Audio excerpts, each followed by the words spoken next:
Good evening, everyone. So happy to see everyone here.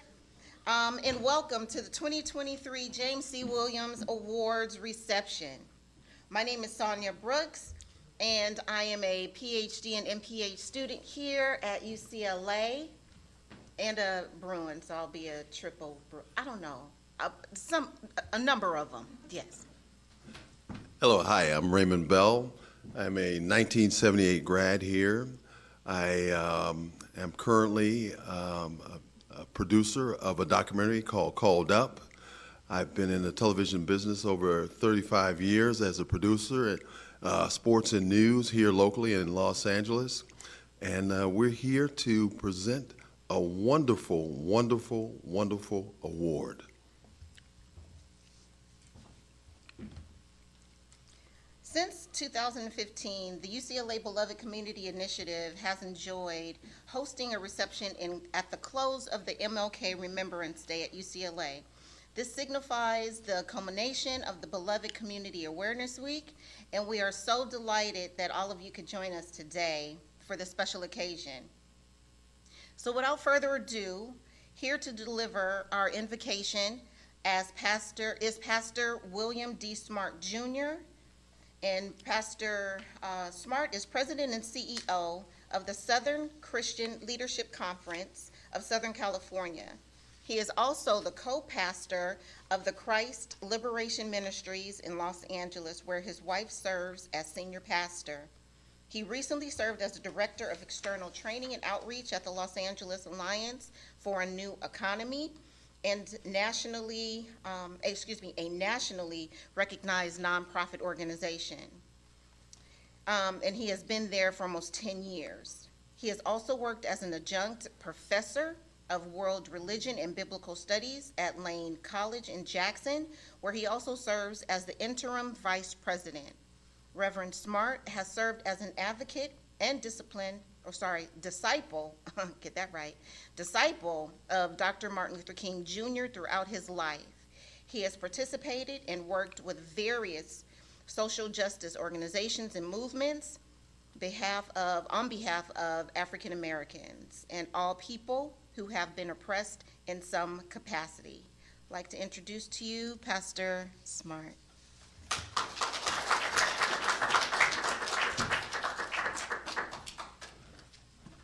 I don't comment before a prayer, but wow, sister, my prayer will be shorter than that introduction. Let us pray. We thank you so much, Heavenly Father, for this day and this time together. We thank you for allowing us to be on hallowed ground, a ground that many people have struggled to get here and to be here.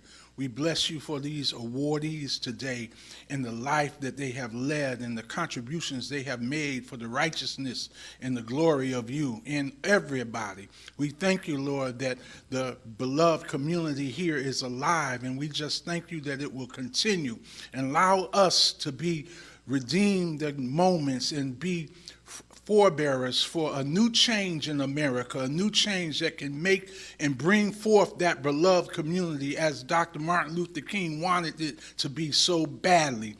In thy name we pray, amen. Amen. Thank you. Thank you. I just want to be remiss. I must say, this is the 9th year for this wonderful James C. Williamson Award.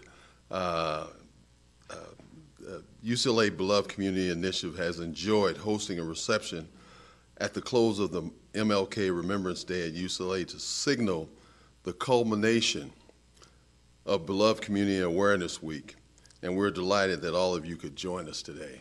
Right now I want to bring in, next up I want to bring in, say a few words about the co-founder, Buzia Zania, the director, and you're talking about a person that has a passion for this beloved community initiative, who understands what it means to have an outreach program to involve people and people outside the community to understand the merit and what it brings to UCLA as well, and has championed the award that we have today, and certainly we have some fantastic honorees that we have today.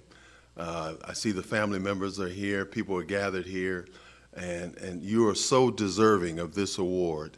But I want to bring Vusi up here today, right now, so he can talk a little bit more about this wonderful, wonderful award and this certainly this week-long event.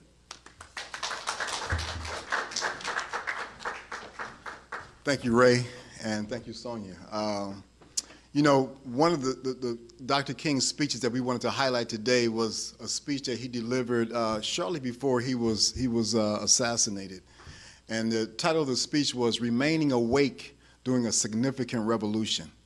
And I think part of what remaining awake looks like for us today is figuring out how to lift up and highlight those emerging voices that are coming up that are going to carry us through these next generation, you know. And so earlier today, we're just right before this event, we had a presentation from a young man, a student athlete here at UCLA who's already earned his BA.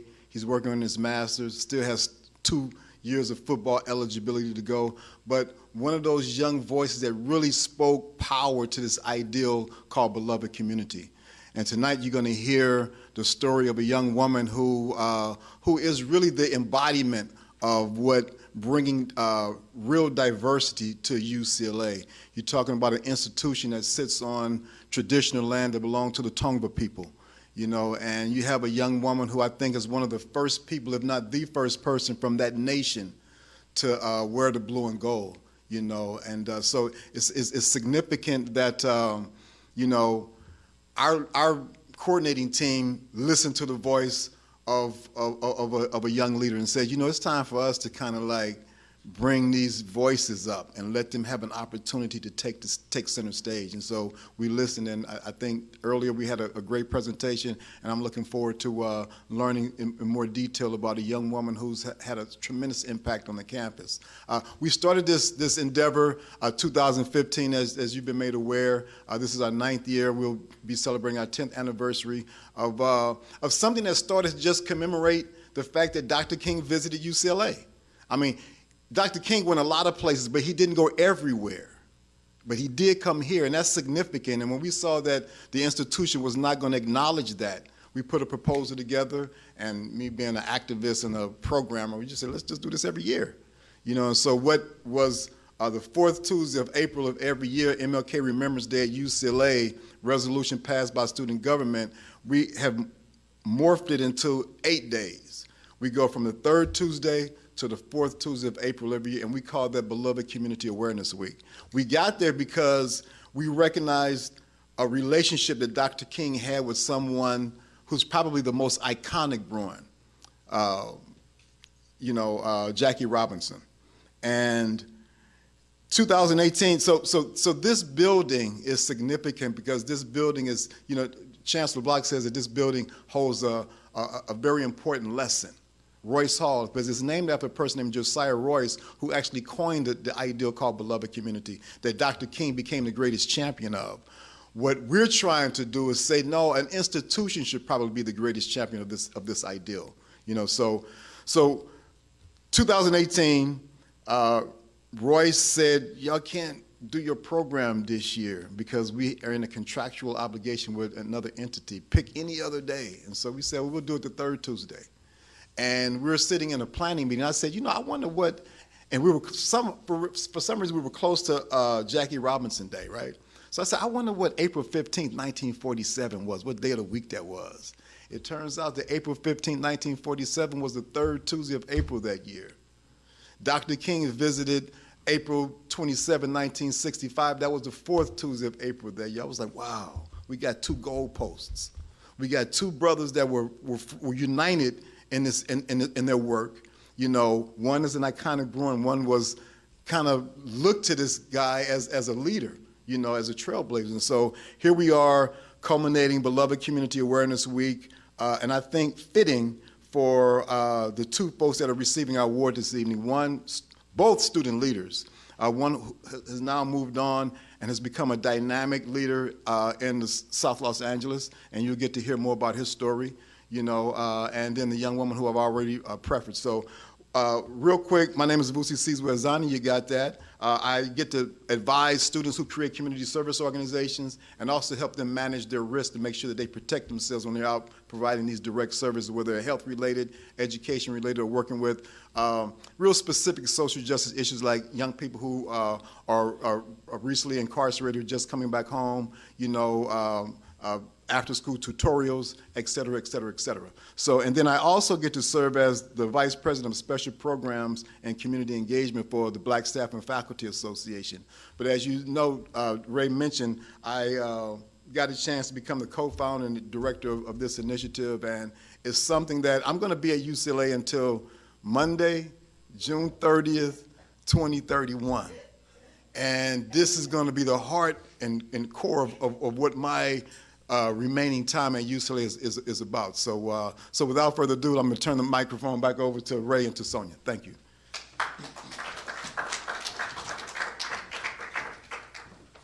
Now that's something when you know the date and the time. And you see what we mean about passion. You see what I mean about passion, about a program that really is going to help a great number of people. At this time, I'd just like to go over a little bit about in 2016 on the MLK Remembrance Day, VIP reception in recognition of a role that Bruin football players, of which I am one. I played football here and played linebacker here for Dick Vermeil and Terry Donahue. So I understand what being an athlete here is all about, and then also about continuing your career after, as these great students that have been honored today are doing as well, thinking about their future. So where I want to do is continue what Bruin athletes have generally have helped to push the world forward, from arts, hosting jazz concerts, like Jackie Robinson holding jazz concerts at his home, as well as raising money for various charities. The fact that medical research, the late great football player Fred McNeil, who was a teammate of mine, who had CTE. So when you're talking about the hazards and the fact that you can be injured in football, certainly his contribution after he was done, he had suffered from CTEs. So we have made contributions in this area as well. The player for compensation for commercial use of name, image, and likeness, which is really a big deal now. The NILs, we had a young man, as Vusi spoke earlier, Chase Griffin, who is a premier leader in this area. The gentleman that really pushed that through was, let me see, where am I? Ramoji Huma, and his work with College Athletes and Players Association. So to issues, and so in other words, issues involving equity, diversity, and inclusion, you have to think of Ralph Bunch, who was an athlete here as well. So you understand the power of athletes and making inroads into social issues and other things that are important to society. Athletes have been in the forefront. So I would like to go as well to note some great athletes here, as Kareem Abdul-Jabbar. You have Arthur Ashe, that have certainly been activists as well, and making statements and for us changing the dynamics as far as social issues.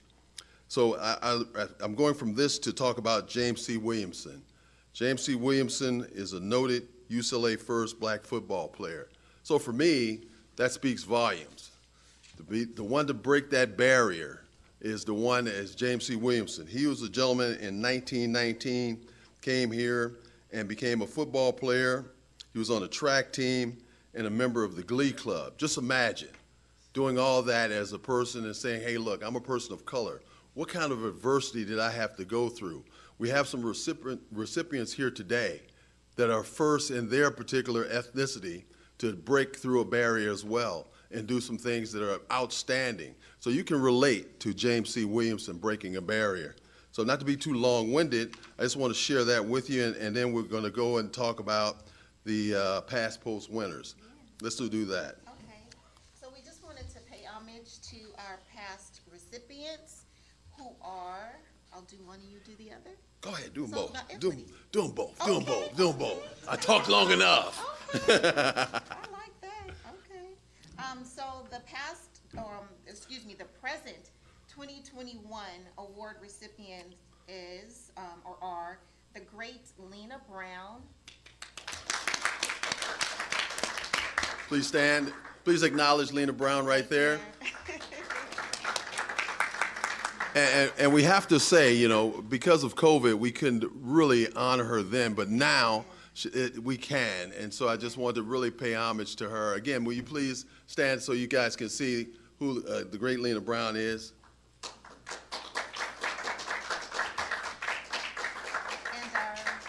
And our second award recipient is, just one at a time. Yeah. Yes. Oh, wonderful, yes, Yes. Yes. Is there or she won't have to come up, please?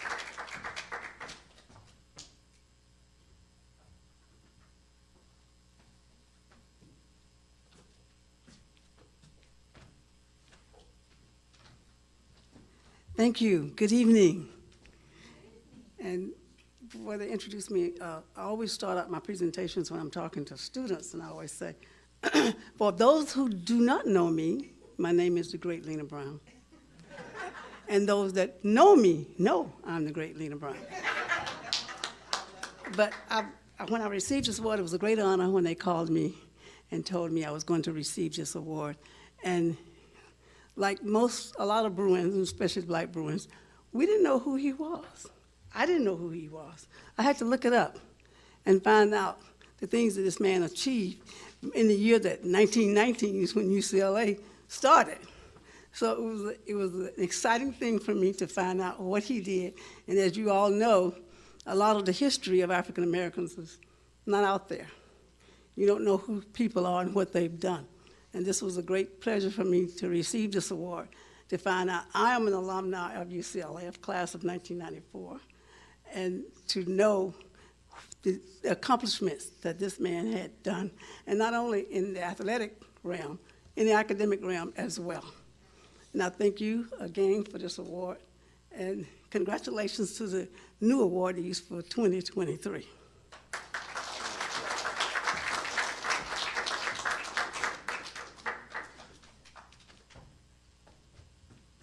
Wonderful. And our second award recipient for 2021 is Alfred Herrera.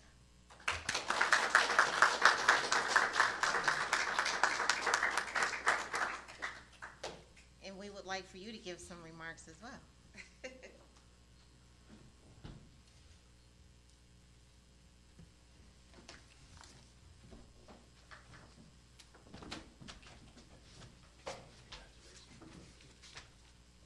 It's heavy.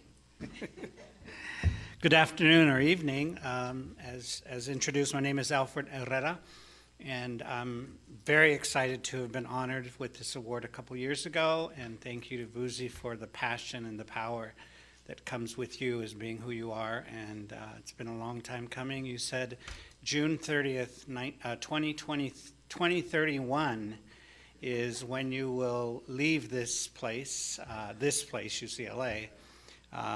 Happy to say that I'm going to beat you, because on June 29th, 2023, 60 days from now, I'm gone. It has been an incredible journey here. I've been here 42 years and spent a great deal of time in admissions and all of that, and very happy to see one of my former students way back when, whose daughter is now the recipient of this award. So I'm very excited. And you know, the interesting thing is, we talk about firsts, and I was in charge of campus tours here and created a lot of the old script that we had. And this man's name never came up, which is a shame, because you can't find things about him unless you know what you're looking for. And the other part of that is in the Latino community, Reginaldo del Valle, who is one of the original founders of UCLA, is also erased from these books. For what we know is intentional.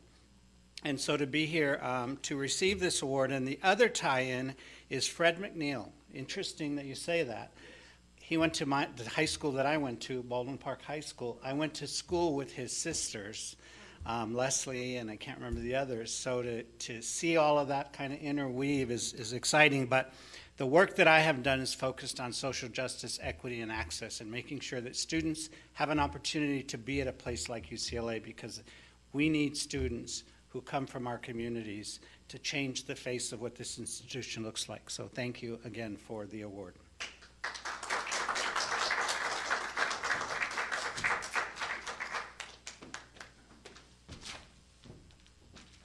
And now. Oh, hold on, Oh, hold on. sorry. Real quick. Great Lena Brown and certainly Alfred, if you two would take a picture together. Where are we now? Okay. And now we will have a video clip. Please enjoy.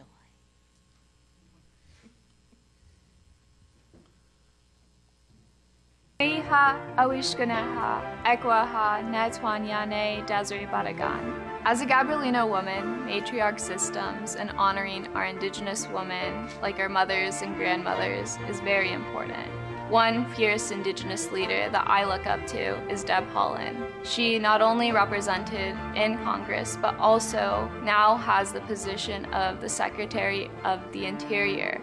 To have Deb Haaland as a role model has inspired me to pursue spaces that aren't always created for Native peoples. It's really important that we support and uplift all Native students within the STEM community. Having these communities have really helped me thrive as a student and a leader here at UCLA.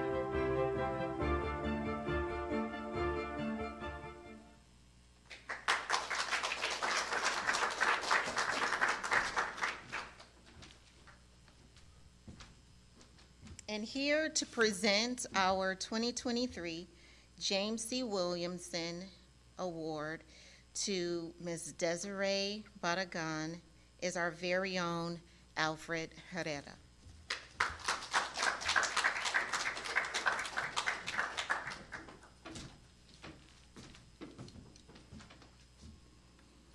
This is truly an honor. So I wrote down a few things, but I think I'm just going to speak from the heart, because that's really where it comes from when you think of this young woman. To be on the land of your people and receiving this kind of an award is really special. To be a descendant of the Toipurina and the Gabrielino community is only fitting, because it is well-deserved for a young woman like that. As I mentioned earlier, I met her father when he was a student here, long before she was even in the picture. But she embodies what a UCLA student is and what an activist is. There's so much that I could say about her. She was at Harvard last summer doing research. She's been doing research in different places. She's been a leader with the American Indian Student Association. She's received numerous scholarships and awards. But it's really about the activism, along with all of those accolades, that I think sets her apart. The fact that she continues to do the work in her community and in the community at UCLA is really important, because it shows how much she cares about her community, how important it is for not only her but her family, and I think even more important, to help UCLA and those administrators that don't know enough about the community, that a woman like this, a young, powerful woman, can take the reins and do what she needs to do. She's been a true leader. She's been working on equity and social justice here as part of a committee. But there's so many other things that she does, but she does them with beauty and grace. And she does them in a way that is powerful beyond words, that allows you to understand without forcing it down your throat. Her way is very forceful, but in a way that helps you understand the critical importance of the work that she's doing. So I'm really excited and proud to be able to honor her by giving her this award, because she is a special woman who will be out there in the community. She graduates this year, is going on to graduate professional school. She's going to do amazing things, and it's exciting for us to call her our very own Bruin, a native Bruin, a woman who has changed the face of what UCLA knows about our native community. So with that, let me ask Desiree to come up and receive the award.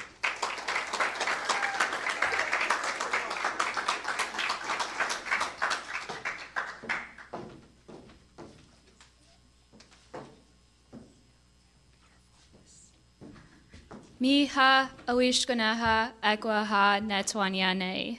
I introduce myself in the Gabrielino language. That is one way that I serve the connection to my ancestors and my people.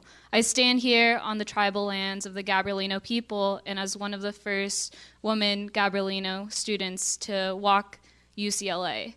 I acknowledge the small population of Native students here at UCLA, but recognize that they are the community in my drive to continue my advocacy work here on campus, as well as my family, who have always instilled the importance of education. Despite my dad also being a Bruin, something called me here to this campus, and I recognize that I do have a voice, even though Native student voices can be silenced and sometimes need a little bit more amplification. Here at UCLA, I've had multiple opportunities that I would have never imagined, but the journey to these opportunities was not easy. Native Bruins have been here at UCLA for a while, and it isn't until now that we're seeing our representation in faculty, representation in courses, and even becoming a department. This past few years, we've seen the emergence of Native students here on campus. Our numbers have increased, and today we have members of ASA as well as alumni who have helped me get to this place today where I'm standing. And when we're acknowledging our community on campus, it is also our community partners, the other mother orgs, ASU, who have helped us get seen on campus, as well as AAP. And I thank all of the individuals that I've met here on my journey to be, a scholar here at UCLA, to be a future healer, a future doctor who wants to focus on minority communities and indigenous communities and help serve people in a way that they're not only a statistic, but they're treated as an individual. And as I reflect on my past 4 years here at UCLA, I would never imagine being here, standing and awarded the James C. Williamson Award, and I just want to continue his legacy and continue the work that I'm doing today, and it's all because of the people standing here, sitting down, and joining me, and all of the other recipients. And thinking of UCLA's, past, present, and future, I'm really looking forward to see the future Native students and communities and alumni that are to come. And thank you all for, establishing the UCLA Beloved committee, because this is the way that we can share our stories, share our histories. And thank you all so much.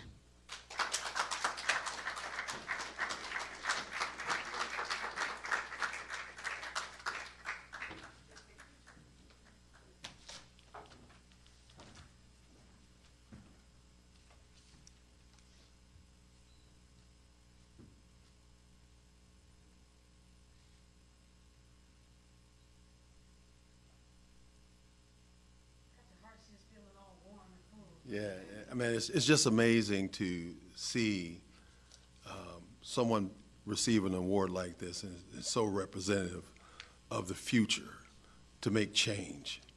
It's just a beautiful thing. If your heart doesn't feel that, you're not real, you're not alive today. I think we had some music, and what was coming up here? Oh. At this time, we'll have another clip.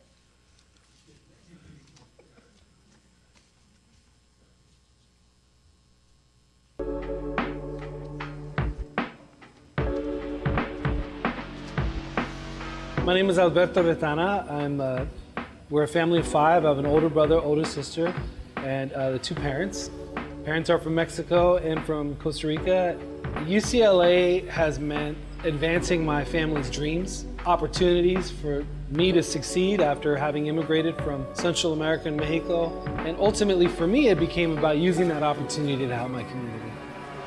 UCLA exposed me to so many new ideas, but most importantly, exposed me to the idea that we as people have the power to transform the world around us. I was walking up on the other side of Jan steps in between Royce and Powell once. UCLA Police Department asked for my ID. I didn't have my student ID. They put me on the floor and they put me in cuffs. It just made me more convinced that we had to do the right work. Why did we have that happening on a campus? They weren't doing that to other students, but they certainly did it to me. It gave me the opportunity to organize the UCLA Affirmative Action Coalition. So this building behind me, Kirchhoff, was a building that didn't serve students but was supposed to, and we took it over. The coalition came together, we ran students, and we took student government to use those resources to fight to make sure that the doors of this university would remain open to the communities that we're from. And those were the memories that mattered the most to me, planning late at night, the next protest, what we were gonna do to make sure we had high school students from our communities come visit the campus so that we continue to break the doors of opportunity open.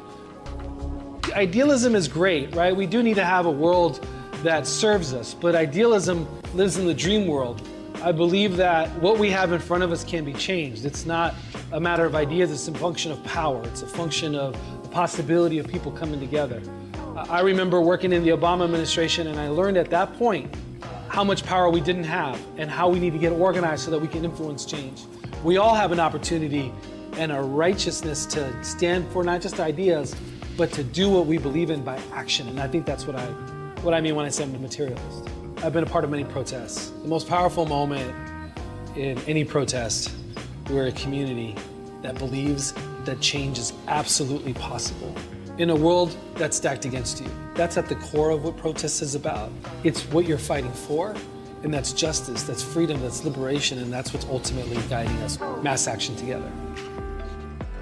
To get the UCLA Community Service Award means so much to me because of what it would mean to my dad, who's no longer with us.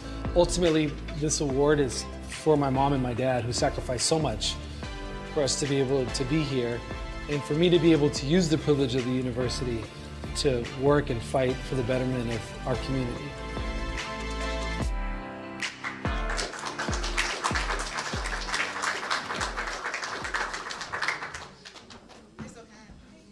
Wow. Wow. I meant, wow, you're talking about what Martin Luther King stands for. Yes. You're talking about the vision to make change. I mean, that was fantastic. This was a great day for us today. 2 great people being inducted or receiving the James C. Williamson Award. So right now I'd like to bring up Geronimo Thomas, the current chairman of the African American Student Union, to introduce Alberto.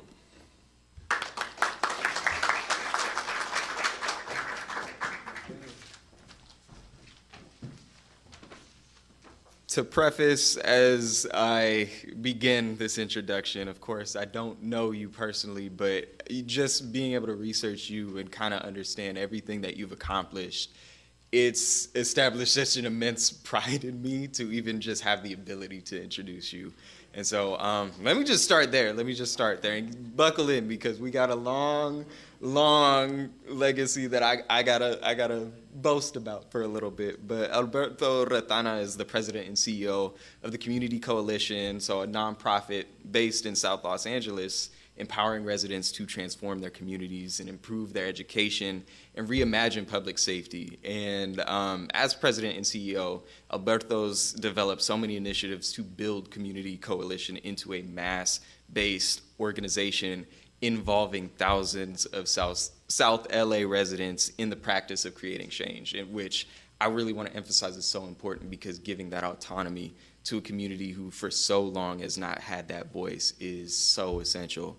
And under his leadership, the Community Coalition most recently has created the People First platform, comprehensive policy informed by over 4,200 adults and youth to more equitably move resources into higher need communities, reimagine our criminal justice system, and transform the built environment in South LA. The Community Coalition is also working to build a center to serve as a national hub for community organizing training and racial justice activism.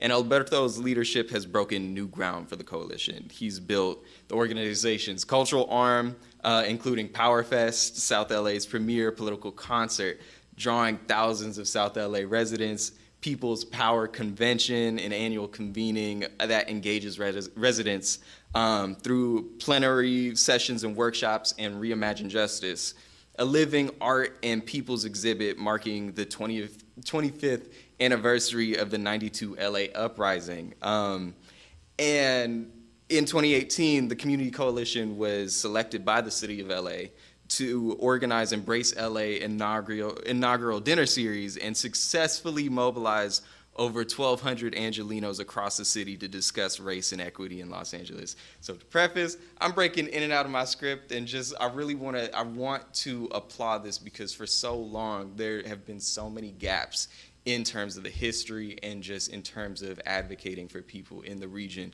Because speaking to the '92 uprisings, like even on this campus, so many students come here and don't realize the relationship that we have, not just to Westwood, but the greater city as a whole. And so to have a Bruin who understands that and promotes that and makes sure that the people who live here who actually feel the impacts of these things are getting respected, that their stories are acknowledged, it is so important. And obviously, this didn't start from nowhere. And so, gang political science, Alberto was introduced to organizing at UCLA, where he graduated with a degree in political science, and as a student activist, joined his peers across the country to lead campaigns to defend affirmative action, lower student fees, and advance racial justice. And he joined the coalition in '98 as a youth organizer, playing various leadership roles within the organizations, and his accomplishments included winning essential public policy victories, developing a mass civic engagement strategy, and organizing over 190,000 African American and Latino voters in various states and local elections, and leading an initiative to enroll over 6,000 South LA families into Obamacare. And from 2009 to 2011, Alberto worked for the Obama administration, as noted earlier, in the Department of Education as Director of Community Outreach. And during his time in DC, he organized the department's first National Youth Summit and worked with thousands of community leaders across the country on turning around the nation's push-out crisis. And Alberto's leadership has resulted in his recognition by the LA Business Journal as one of LA's 500 most influential people, the ACLU's Educational Equity Award as well. He is currently on the Advancement Project California Board of Directors, and he has also completed 2 prestigious fellowships, Rockwood's Leading from the Inside Out Fellowship in 2017 and the Atlantic Fellowship for Racial Equity in 2018. Alberto is the son of Mexican and Costa Rican immigrants, and he currently lives in South LA with his wife Jennifer and their 2 children. And as someone who is Mexican American, family from South LA, and would only dream to be in your shoes one day, I am so thankful to be able to introduce you, and I truly want to emphasize as I introduce you and give opportunity for you to speak and give your award that you are what it means to be a modern Bruin, just because there is such an importance in terms of ensuring that what we do here, whether educationally, socially, et cetera, that it's not just within Westwood. And so I think for all of my current peers, we look up to you so much, and I'm blessed to say that I had the pleasure to introduce you. So one more time, Alberto Retana.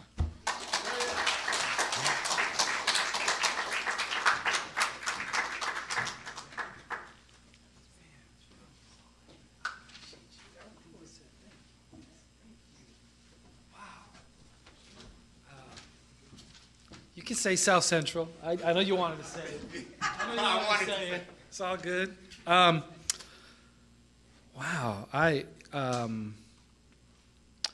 Thank you all. And my father joined our ancestors a few years ago, so that hit me. And then you hit me, Geronimo. Just, man, I don't know, Vusi, you killed me today. I don't know who decided to have the chair of the ASU come up here and do this, and your history with South Central and your family, and I don't know, I'm just, I'm really at a loss of that. Say a couple of things, I guess, about that. One, I'm at a loss because as a student, well, one, look, James C. Williamson, I'm a non-black Latino receiving this award, and I understand what that means for me. It means a lot. It's deep in my roots, deep in my heart to be receiving this award. I feel a deep obligation and responsibility. The struggles that he had to go through on a day-by-day basis in 1919, and the struggles that our communities continue to face today. It's a really deep honor, and I don't take that lightly whatsoever. So just a deep appreciation for you all for sharing that. Getting introduced by a student and nonetheless chair of the ASU, like, that's deep for me, because when I was a student here, we were in coalition with ASU, and a bunch of Brown students broke with MECHA. A handful of us broke with MECHA because we felt that the Brown students were being anti-black, to be quite honest with you. And so we broke. And it was a rough couple of years because I think we were all on the same team, but I don't know, the demons got the best of us. But we broke and we supported our black brothers and sisters on campus. And American Indian Student Association was so deep for us at that time because while we were fighting for affirmative action and black numbers were about to plummet, Native numbers had already plummeted so bad that the Native students couldn't be a part of the coalition. They were like, look, you have our name, but we can't be involved day to day because just to keep the powwow alive and to keep our presence alive and to be seen by our own people is our political struggle. And so this notion of staying united as a community and as a people is really deep to me. So Geronimo, to receive that, to receive it from you, there's just it just tugs on a lot of strings, because here we are, at least for me, 20-some years later, and still in the struggle to unite and struggle and unite again. And there's, see Pastor Smart here, who's in the community, doing the work at the Southern Christian Leadership Conference and continuing the work and legacy of Dr. King every single day.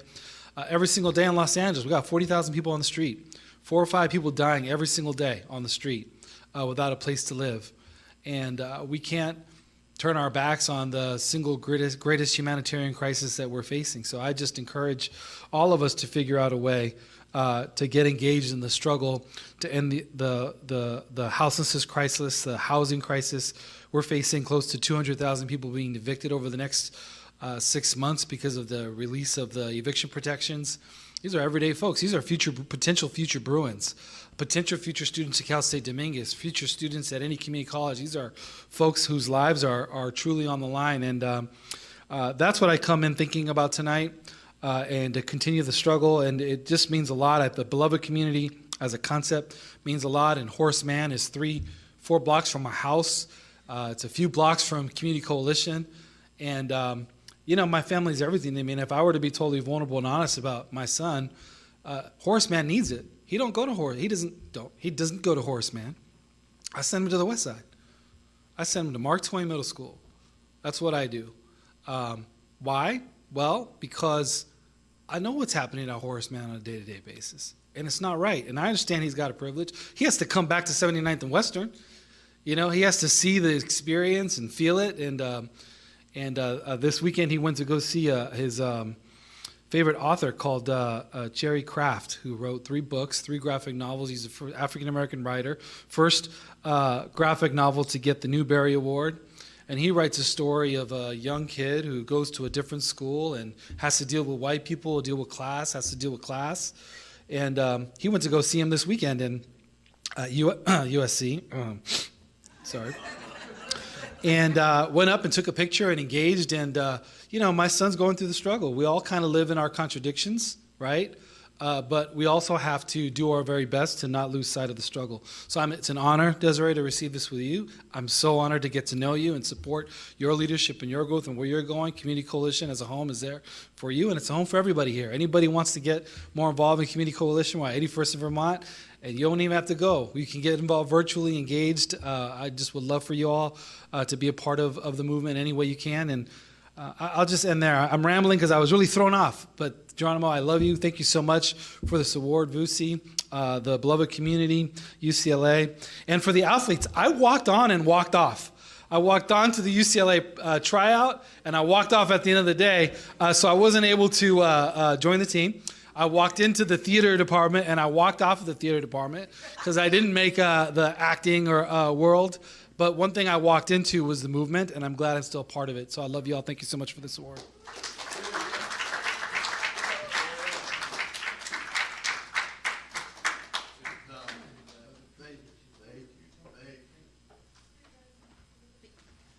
Before Ray comes, okay, Ray is. I just wanted to just expound on, I call him Dr. Ratana. He's never met me, but I've met him. And he has been such an inspiration in my walk with community service. And I'm in the community. I'm at Horace Mann, so I know exactly what you're talking about. I'm there twice a week. I became a member of the Community Coalition as well because of you. And it is such an honor, as Geronimo mentioned, to be in company with you and be in the fight in the 90s. I remember with ASU. I remember with the Chicano and Chicana Studies Department and the students. I remember you. I see you. And I am just enthralled by your presence and your continuous work in the community. And you inspire me. And you inspire me to want to do better with Horace Mann, because those are our kids. Those are our students. And they have a host of UCLA people on that campus. So I thank you, and I needed to say that to you. I thank you. I thank you for Community Coalition. I thank you for your passion. I thank you for your desire to help the people, our people. Thank you. Thank you. Okay, so before I start crying, because I feel it, I think that's it. Brother Ray? You're absolutely right. You're absolutely right. Give yourselves a round of applause for coming and honoring the recipients of this wonderful award. And you heard each one of them's story as to their contribution to the community, which is outstanding.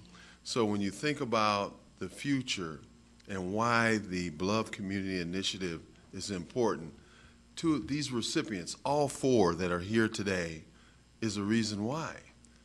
The outreach, the help that they bring to the community, the champion that they leave a legacy for others to follow is tremendous. So I want to give Vusi a round of applause. Absolutely. His passion is definitely on point. It's something that we need, and so we need to spread the word. We need to spread the word about what this Beloved Community Initiative is all about, so more people can know about it and benefit from it. So I just want to say again, thank you, Vusi. Thank you, Vusi. Thank you, Vusi. And if I could thank Vusi too.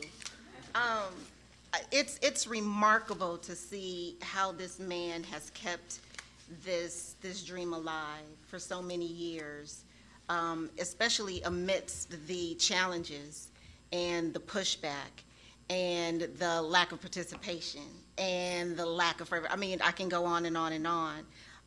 And I even question that if I were doing this, would I continue?